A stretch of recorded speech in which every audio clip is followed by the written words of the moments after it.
Hey, it's Chris. September's best games. Best games on crowdfunding. It's going to be better than August. Easily. Perhaps, very easily, going to be better than July.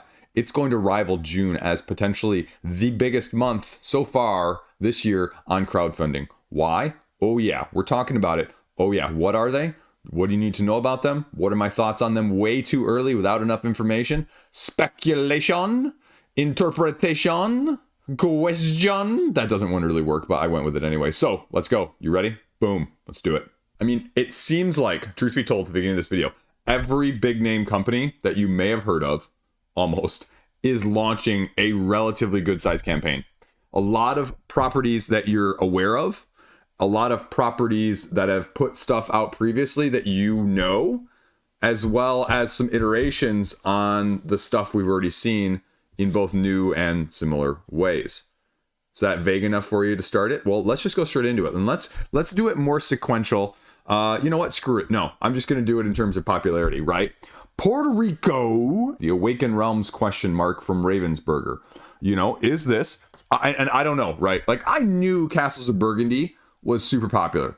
But is Puerto Rico as popular as Castles of Burgundy? Probably. But it sort of gives me vibes like if you would have said 5 years ago, hey Chris, video games are coming to crowdfunding. We're going to see things like The Witcher, God of War, Monster Hunter. Which one of those do you think is going to raise the most money? I have no idea, right? Because that doesn't always equate. I would not have probably guessed The Witcher out raising all of the other ones almost combined when those games have come to crowdfunding. And so that's my question with Castles of Burgundy. Castles of Burgundy is like sort of this flash in the pan because part of it is the unavailability of some of those expansions and the FOMO and the prettiness of it. But as the conversation on Reddit earlier this week was also, are any Deluxified games truly worth it? And you're going to invariably have a lot of people saying, yeah, Chris. And you're going to have invariably a lot of people saying, no. Nope. Not worth it.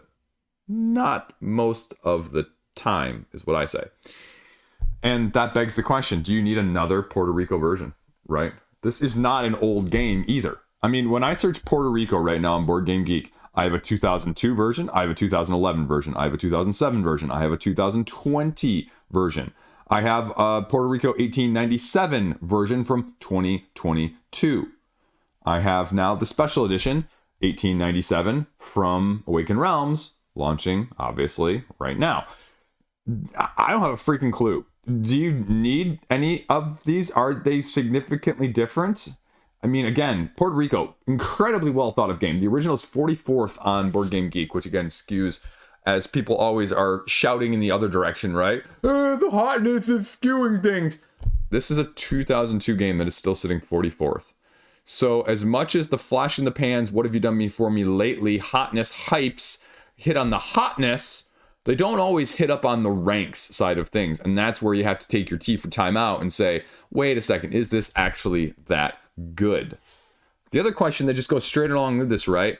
Is this just simply going to be a Deluxified Castles of Burgundy Deluxified special edition compared to the original? Which, again, I hate this trend, right? There's one thing of Castles of Burgundy if it was like 5 or 10 years old or 20 years old or whatever. But the same thing happened there, right? They put out the anniversary edition of Castles of Burgundy, and then shortly after, again, you're putting out the special edition. So it's just like movies. People wonder why movies nowadays are not getting all of the money raised. It's because we're not seeing, what you can do. We're just seeing you basking off of previous achievements in this sense. So it's not a game that needed a Deluxified version. It's not a game that needed another version as a whole, I guess you could say. Now, I guess the counter argument that is it gets rid of some of the thematic issues or, again, that side of things that people were a little bit concerned about. But again, I know also a few people have been vocal about, and not just me, not just random people, but some prominent people with some knowledge on this, not very happy with sort of the aesthetic that is being used. Not that the other aesthetic is not being used, but that this aesthetic chosen to potentially deal with some of the colonial issues that went along with it. I am not an expert. I'm not going to break that down. I'm not good at talking about that sort of thing. I will not ignore it, but I will not pretend like I can give you a, concise answer that is going to appease everyone either. But it's not a not issue.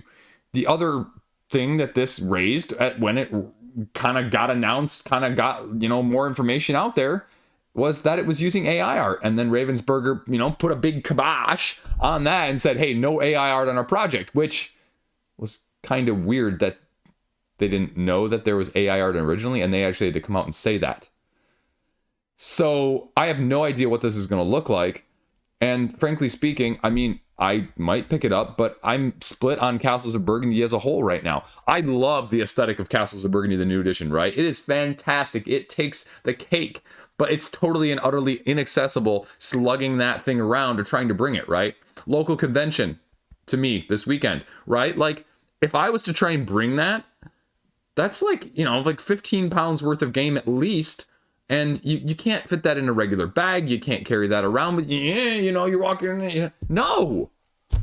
So as much as people are like, oh yeah, people love playing with over. You know what? Accessibility and ease of getting it to the table matter just as much as looking pretty and bling on the table too. That's why I said Foundations of Metropolis is better than Foundations of Rome. Period. Stand by that. Go check out my video.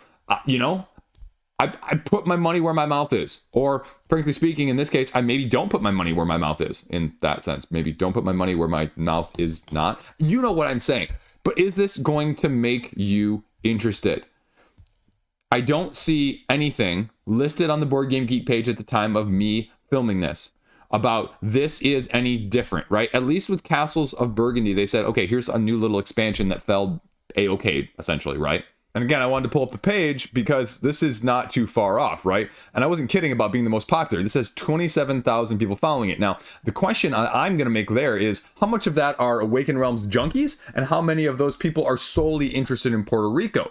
I can't separate those out because that's a massive amount, right? A massive amount. And I give kudos either way. But just like I was talking about on the roundup from this past week, right? Like when you've got people offering a lot of their back catalog on a game, or other games, or promos offering for other games, and you include that with a currently crowdfunding project, my head always goes, well, how much is the new stuff, and how much of that money breakdown is the old stuff? And so similarly with this. But, okay, let's scroll down here for a second. What you're emphasizing at the top of this is all ever released add-ons, tons of quality of life improvements. Okay, so if you missed out on the 37,000 promos, or the 4 expansions that you're never going to use, then you can get them all right now, right? They're making everything bigger.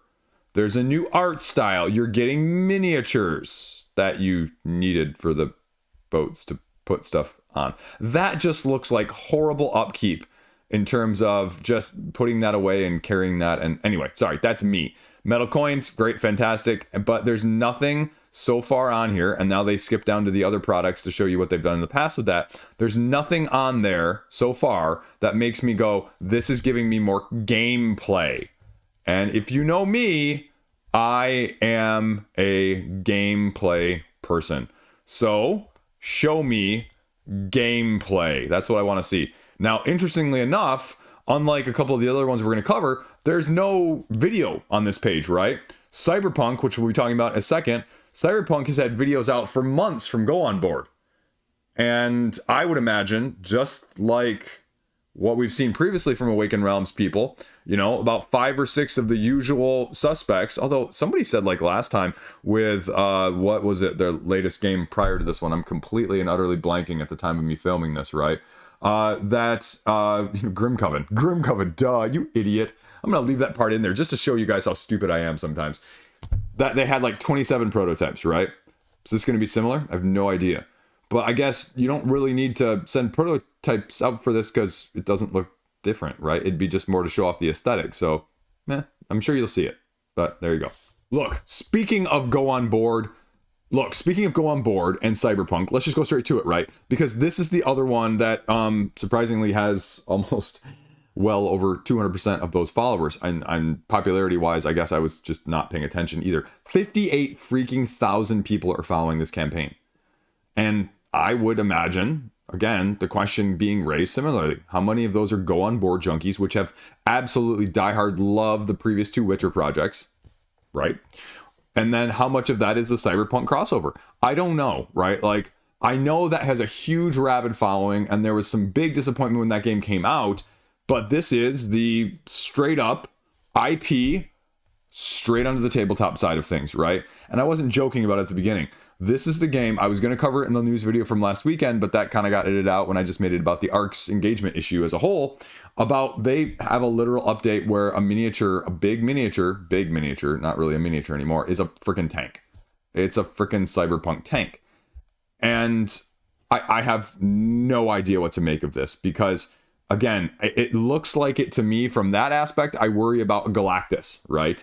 Where it's cool table presence bling, but is it going to be feasible usability wise, right? It's the problem with the size of the miniatures for Cthulhu Death May Die here as well. The tiles are too small, the miniatures are too big. It makes crowding and overcrowding on some of those situations just a pain in the behind. And again, this has been out to reviewers for months, right? This is the question though. How do you feel? And they've been, showing stuff off. They've got all the early reviews and all of the smarter people, the bigger people than I, talking about it, breaking it down, showing you your characters, giving you everything that you need to have. It's a team up, miniature based, iconic character using rewards, street cred, adrenaline in Night City. Hacking, attacking, mission based scenarios that you're going to be going through. And let's just pull it up here instead so you can just kind of see, right? How you're going to be going through these missions. They give you a little bit of a breakdown of where you're going to be sort of traversing in an individual hour-ish based scenario system here that you can sort of navigate through depending on what you want to do, how you want to do it. Tons and tons of pictures on this page. But right now, at the time of me filming this, you're really going to have to go check out some of these videos to get a better sense of this, because this gives me Tamashii vibes in just sheer volume of stuff. That would be my conundrum, right? I don't know how many games more I can realistically have in my collection that are 40 to 50 page rulebooks with this many tokens, cardboard chits, cards in the first place. And, you can use an app to go along with it, right? Saving progress, achievements, pen and paper. So, you can do it however you want there. One of the other things it's giving you is an exclusive different cover. So, gathering your crew, hacking, slashing, everything else in between. Truth be told, I haven't looked at the gameplay for this one yet. I don't know. But this has read the rulebook all over it for me as a Grim Coven, sort of situation. So again, here are bigger, smarter people than me. And I feel strange saying this because I feel like the last time I looked at this page, there was more information on it. But I'm wondering, I bet it's actually over the updates here. Because if you look at this page, right, 12 updates. New gameplay. I don't even know what top 3 ranking means. But you've already seen King of Averages quotes all over the place. So they've got a few videos as well from their own channel. Let's go, though. They break down the missions. Let's go back a second here because I think it's worth talking about because they have, see, there's the tank. I wasn't kidding. And you have a mech and I don't care about that. They're unveiling a bunch of stuff. It's launching on the 3rd. But one of these really early videos, here we go, gameplay mechanics and videos. So let's go over to Board Game Geek really quickly and look because, again, look at this. Wasn't kidding, right? Was not kidding. That's a ton of stuff. A ton of video content. Although, noticeably, I guess maybe I'm completely wrong. I feel like there were videos out previously and now there are none. So they must have an embargo going because it's interesting to say because you have a couple quotes from reviewers on there. But the only thing that's kind of ish on this page, I don't see the King of Averages video.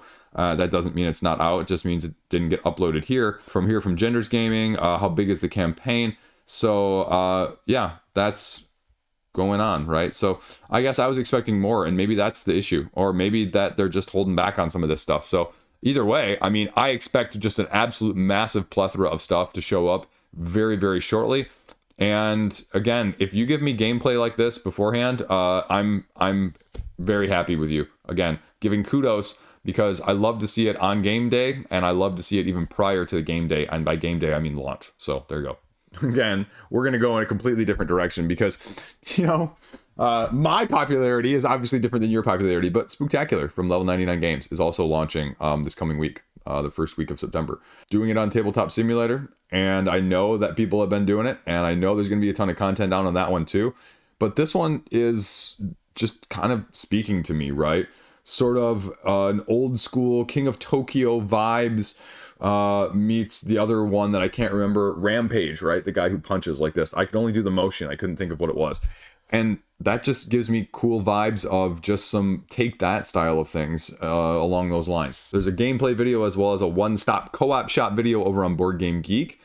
But if you haven't looked at those, you're getting 20 unique movie monsters, unique way of asymmetrically playing, and, well, going up against each other and devious monster abilities to do some take that, wreak havoc, and race to be the best monster of all time. So it just gives me cool vibes. I have a type. I'm a sim for Level 99 Games. I think they put out a great product. I think they put out a great product for me. You know, this gives me like Bullet-esque vibes in that sense. Bullet meets King of Tokyo, if you will, where the core loop of what it's offering is super straightforward, but the way in which it's looped, the way in which it spins on things, the Marvel United-esque vibe as well, where it gives you the twist. You don't need this much mechanic. You can take this much mechanic and make it, this much mechanic and make it this deep, or this much mechanic and make it this deep. I think I did that correctly. You know what I'm saying. But that's why I'm super excited about Spooktacular as a whole, and I just won't apologize for it. So then we have Lands of Galzyr. So Sammy, Snowdale Design, I'm going to be covering that one. I just got it in the mail like yesterday with the expansion here. And he said, hey, Chris, some of your criticisms, well, I think you're really going to like the expansion. It addresses some of those as an open world Zen type game. New animals, new creatures, new stories, new abilities. What is it going to entail? Are you going to like it? I mean, this is one of those app driven games that some people are going to love, some people aren't, but it's very easy to play. The overhead is very straightforward. Say what you will about an app, right? But sometimes, again, I'm not team pro app. I'm not team anti app. I am team, hey, does this really work? And is this, feasible for me? I'm team that, essentially. Team reasonable. Ha ha! And from that aspect of things, it does.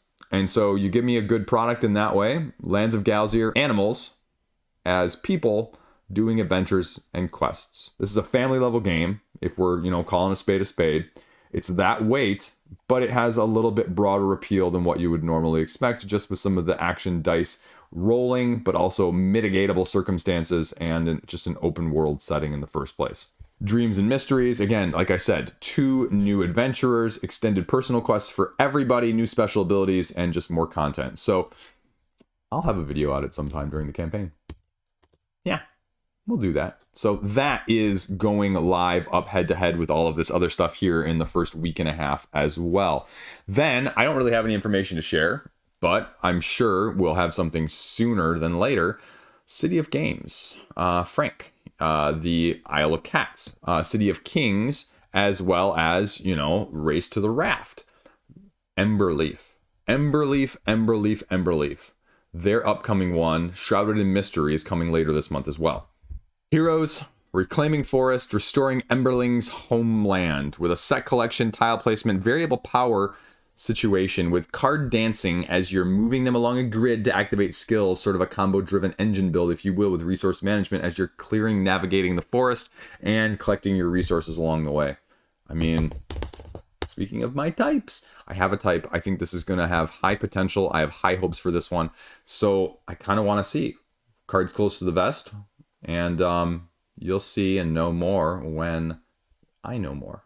Can't believe I almost forgot this at this point in the video, but I would have included it earlier. But you know what? This list has been just so long that they all got smushed together, scattered around, and jangled up in order. So we're talking about Unmatched, Teenage Mutant Ninja Turtles, right? This is probably my most anticipated, apart from maybe Spooktacular, just because they have a type. But I know what this is more than Spooktacular. I know how it interlocks and interplays with this. Although I hope it kind of does do exactly what I want there. But the question is, what in store does Restoration Games have for us in terms of, just something to incentivize? Like, I know you gripe about the exclusives, right? All the time. I'm talking about myself here. I bash exclusives. I love exclusives. They're all over the place, right? Give me incentive beyond slight deluxifications, Restoration Games, to get this on crowdfunding. Give me more than 2 bad guys. Give me more than 4 good guys. Please, please, please, please, please, please, please, please, please, I want to buy this. I want to spend my money on your company. I want to buy it now. I don't really want to wait for retail, but I will wait for retail if it's not incentivized enough. Because I love Unmatched, but it still doesn't love me back as much as I would like. So we're still working through our hard feelings right now and figuring out how strongly we do truly love each other from that aspect. So that has to be mentioned as a whole. The other one that I just have to throw out there here at this point as well is nature. Nature. I love the idea of this modular system that Nature has gone with, and we've been hearing about it for months. It was announced even back in 2023. So now we are finally getting to it. North Star Games is bringing it to crowdfunding finally this month as an evolution of evolution, right? So this is going to be better. This is going to have multiple modules available. They've been sharing the information all over the place. It's tons of designer diary, modularity, learn to play, discovering what's going to be available in this modular game system of an evolution-based style in the first place. There's tons of discussion, discover, and forum interest on Board Game Geek. So I love the idea of this game. I love the thought behind it, right?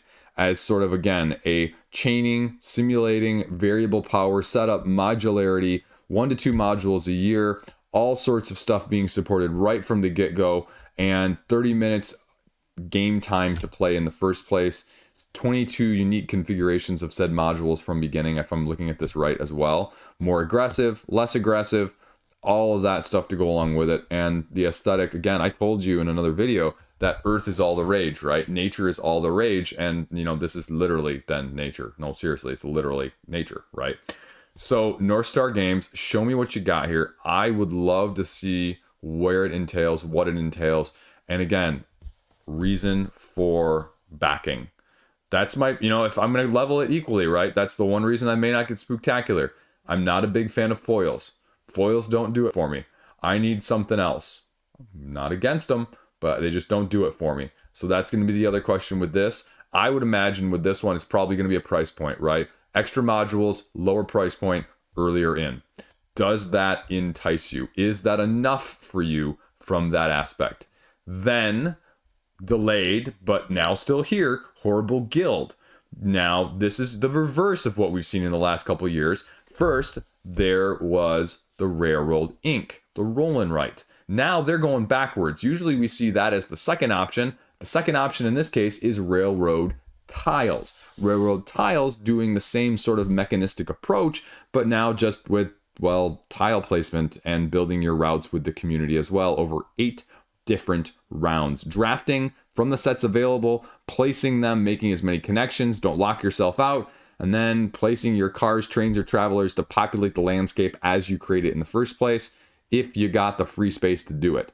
Available actions are going to be changing, though, from round to round, so maybe a little bit of action programming there of being knowledgeable about what's upcoming as well as what's current in that sense. So Horrible Guild, they have done exclusives in the past, and this has been delayed by 1 or 2 months already, so hopefully it's going to be ready to launch this month in addition. Then, low in games, Deliverance, Angels versus Demons, Demonic Foes, Dungeon Crawl, Epic Style, Asymmetry, upgradable tech trees, everything along with that. Sort of very similar vibes, truth be told, to the smashing success, rebound, second time around Leviathan Wild that's currently going on GameFound, only now with this, right? And so they're coming back with an expansion called Council of the Fallen. And this, again, is going to be giving you more of a good thing.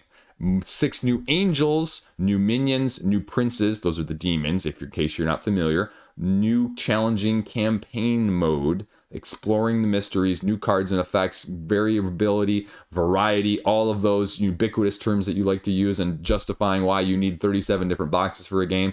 A 5th player mode, not sure how I feel about that, but just more. And this is a hard game. It's a hard game. So if you're looking for a harder dungeon crawl that does things slightly differently with still like standees, team standee as well, yeah, it was a couple 100,000 the first time around as well. And again, very well received for what it was. In addition, it's got your 8.6 rating on Board Game Geek. Now, again, it doesn't have even 1,000 ratings. Take that for what you will.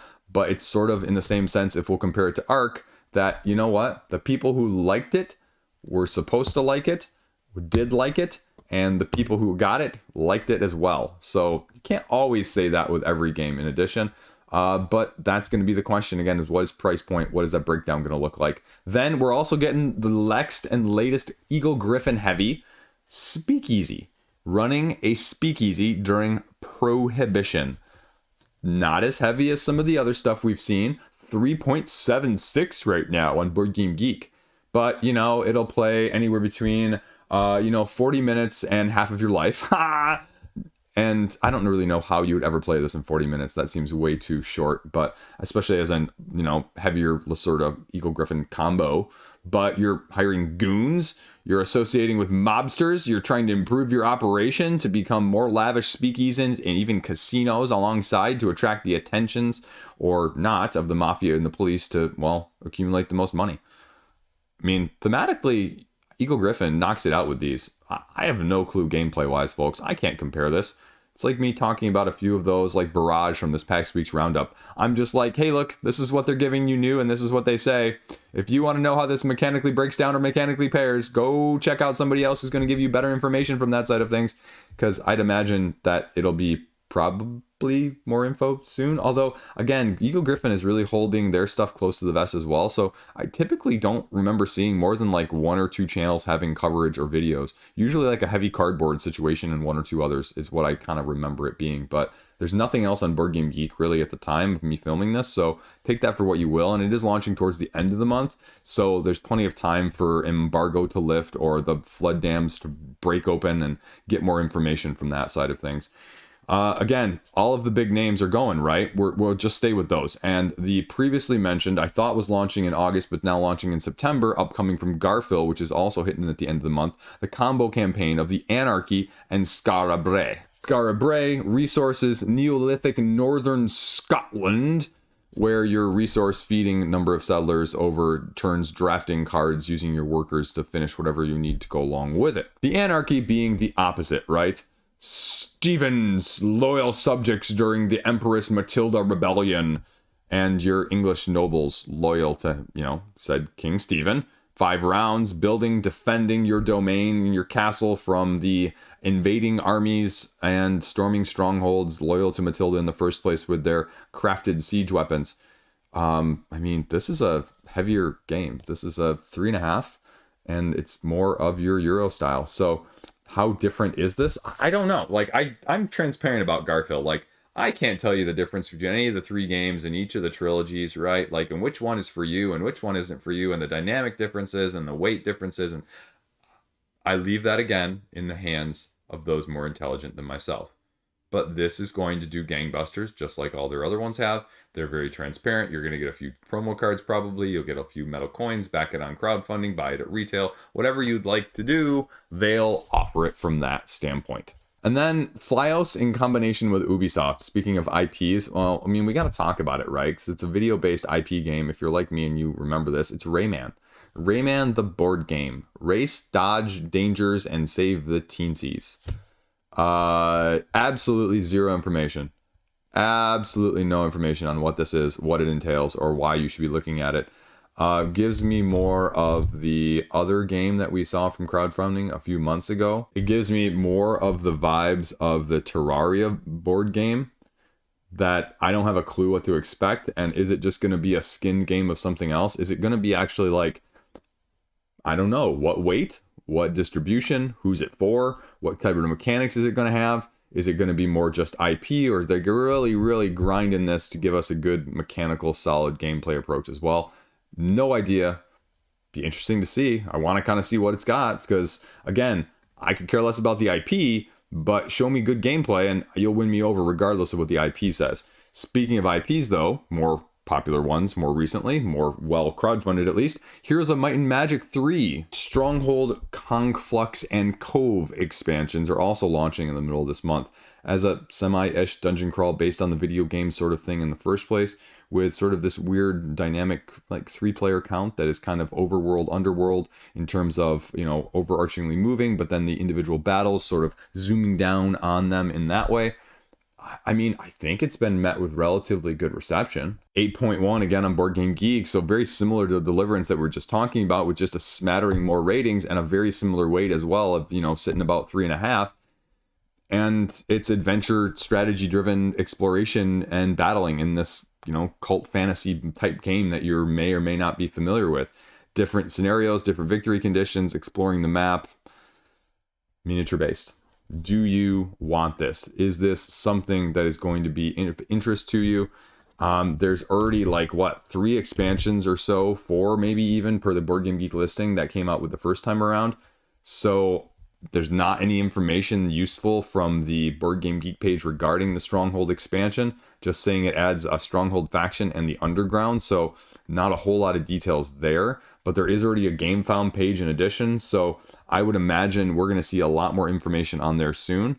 But again, it's one of those where comparatively, which one of these is not like the other dungeon crawl-esque action exploration? We've got Elder Scrolls being delivered here in the next month or two. So what's your ilk, right?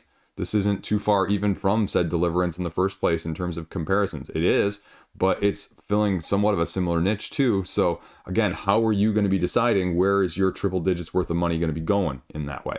And then I didn't touch on it, but again, one of my favorite Japanese coverage folks, Miss Merck, mentioned it earlier last month around the time of Gen Con, and there were some pictures at Gen Con, Shin Megami Tensai, the board game, again, based on the video game. So we're seeing that multiple times this month. I shout it from the rooftops. I've been shouting it for 2 years.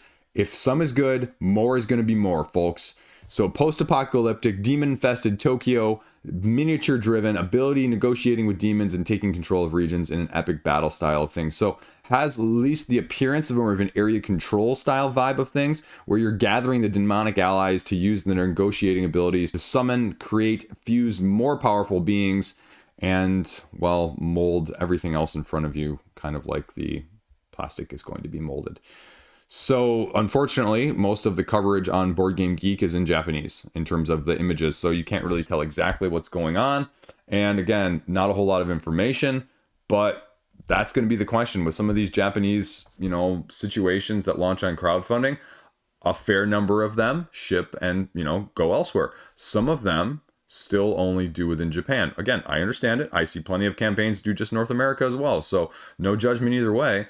But even if I can't get it, I'm going to cover it because it's kind of cool to talk about too. So that's going to be on my radar in addition. Then I can't believe I almost forgot to talk about it because I also got an email from them today, which begs a whole nother question, right? When you're talking about rule books, right? And crowdfunding campaigns that basically want backers to QA, quality assurance, their rule book, how do you feel about that? I have feelings, separate video. But similarly, what we're talking about here is Clans of Caledonia, the Industria expansion, offering more for one of the top Board Game Geek 100 games of Euro style of all time. They sent an email saying, you know what, do you want to translate the game for us for free? Well, guess what? You can for the expansion, and we'd really love it.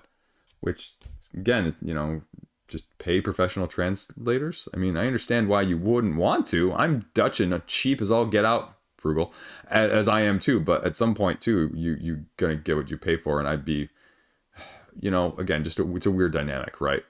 So anyway, it's coming to crowdfunding. It's been sort of delayed a few months. There was rumors it was even going to be at the beginning of the year, and I've been talking about it a few times, thinking it was going to launch, but supposedly it's going to be launching this month, and we're going to see what they have in store for us. Are you an original Clans of Caledonia huge fan? This expansion, 4 new double-sided maps, new clans, new ports, new tiles, new railways to deliver to other Scottish towns and get milestones. Selling goods at the market, and you can even get a solo playing game with a multiplayer experience because there's a new automa. I don't know, folks. I can't tell you what's going on, but 68th ranked game overall, right? With a very similar weight to some of the other stuff we were just talking about at 3.5. Take that for what you will. So we'll see what Karma Games has in store for us when this one hopefully goes live this month as well. Which reminds me, Karma Games did this weird thing, was it the end of last year? Where they said we're going to launch all 3 of these products, or what it was, maybe the early this year, and then we're going to ship them all at the same time. And I think this was the final one of the 3 or 4 that were there though. So we'll kind of see where this goes. Then last up at the very beginning of this month too, supposedly supposed to be launching, is another expansion to Dinogenics from Ninth Haven Games. Remember this one? This was one that when the other Jurassic dinosaur-based game from another publisher, Pandasaurus, I believe, came out, it was sort of like Primal versus Monster Hunter, where some people were really on one side of the aisle, some people were really on the other side of the aisle. And ultimately, I think that this might be more well-regarded. You were either Team Dinosaur Island or you were Team Dinogenetics. And Dinosaur Island, the very vibe 90s wise game with highlights all over the place. Dinogenics, a little bit darker, a little bit, heavier in terms of the Euro style mechanisms, competitively speaking, building and running your own dino park on both sides. An expansion or two is already out, but now we're going to see more because I think it wasn't super widely available at retail as well, and I don't think it has been. So now that we're getting more from that side of things, I think it's one of those dark horse games that people really loved, but just haven't gotten their hands on a ton of. So it'll be interesting to see what the price point looks for something like this coming back around to crowdfunding, as well as just what the popularity is as a whole. So I have no freaking clue. Again, dinosaurs are cool, not my vibe necessarily, not a huge worker placement, as you know, but this one definitely has a little bit broader appeal just because it is dinosaurs. So we'll see what they have in store. So that is right now the biggest ones of the month. So that's all I got. Yeah, I pluralized everything right there. I went with it. I don't really, it is what you get on this channel, right? Support me on Patreon if you want to hear me actually talk with better English over there. But that's it. That is it.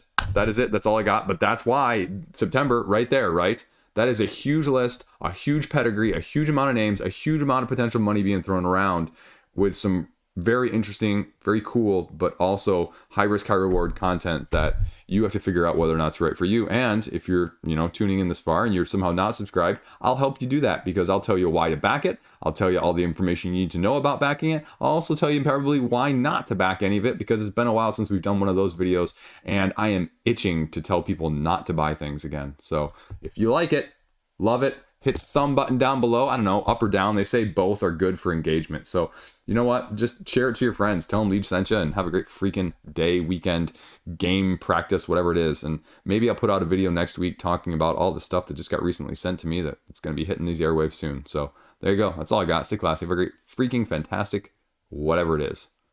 Right? Let's do it. Thanks.